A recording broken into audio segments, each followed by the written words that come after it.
When I began to seek out help on how to reduce my anxiety, it was my dominant emotional experience. At the time, I wasn't aware of experiencing any other emotions, even though I now know I was. Anxiety ruled my life. I was feeling constant sensations in my body like chest pains and pain in my abdomen as a direct result of my anxiety. For a long time, I wasn't sure whether I could even feel normal human emotions because of how overwhelming my anxiety had become. My life was driven by this anxiety. I had the vague awareness that I did not feel okay in my body functioning the way that I was, but I felt helpless in stopping what was happening to me. There are common themes that I picked up on how I used to experience my anxiety with the level of intensity I used to. The first theme I picked up on was around my social anxiety. I developed social anxiety in my early teens.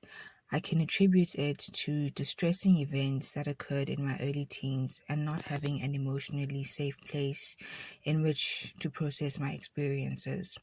Because of that, other people and the outside world never felt safe to me. So over time, I became stuck in not being able to interact with people naturally. I developed all sorts of patterns of behavior in order to accommodate this awkwardness in relating. Social anxiety has followed me into my adult life, and I still have underlying issues around social anxiety to work through even now.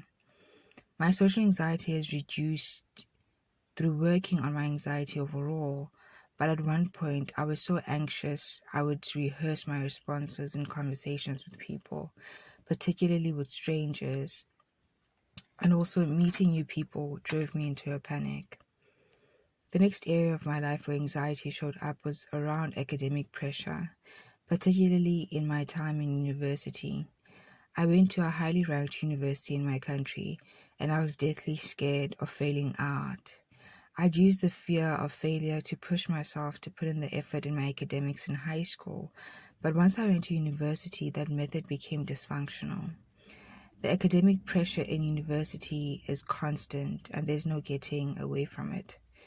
My strategy of using anxiety to motivate me to study just drove my anxiety to a point where I'd be lying in my bed in fetal position and napping just to get away from the constant barrage of anxious thoughts.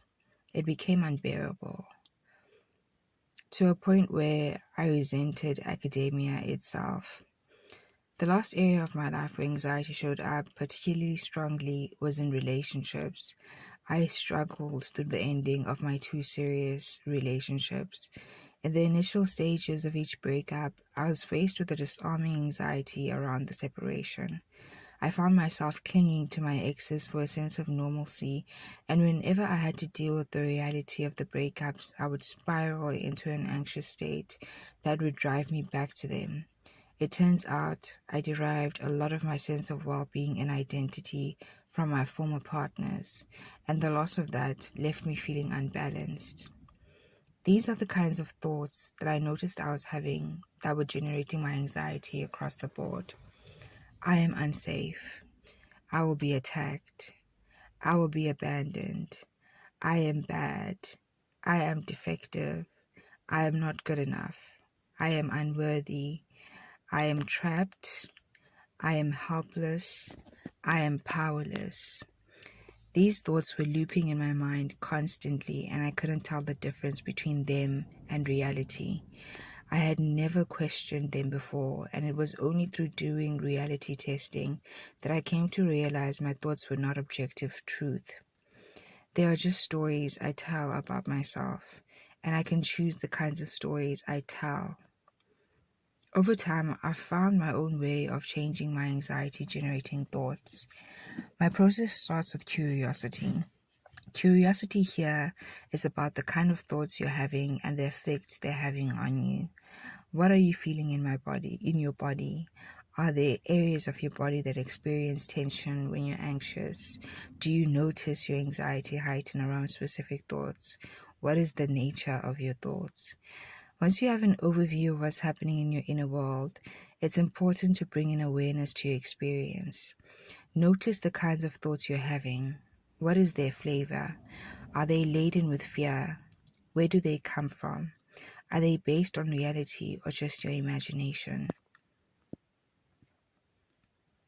What you're hoping to do with awareness is to make your thoughts conscious. Most of the time, we're not even aware of what we're thinking before we do this.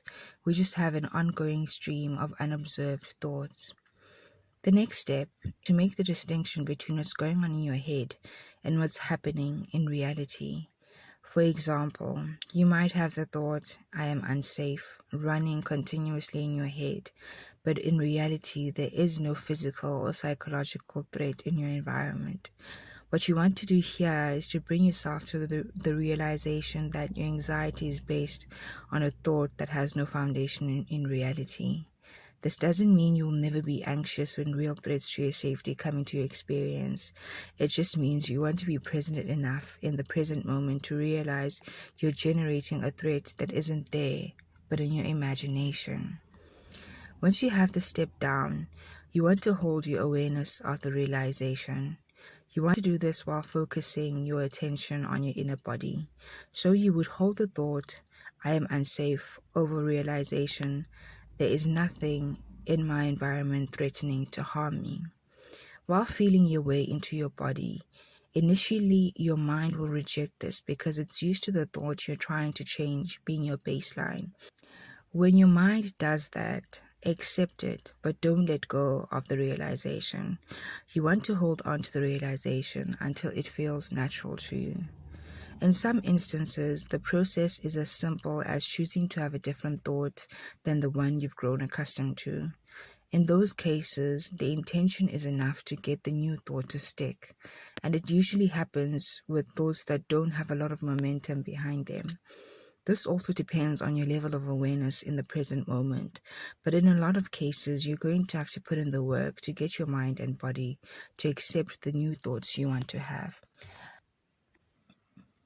I hope this video was useful and you can find relief from what has worked for me. Thank you for watching. Please like and subscribe, and I'll see you in the next video.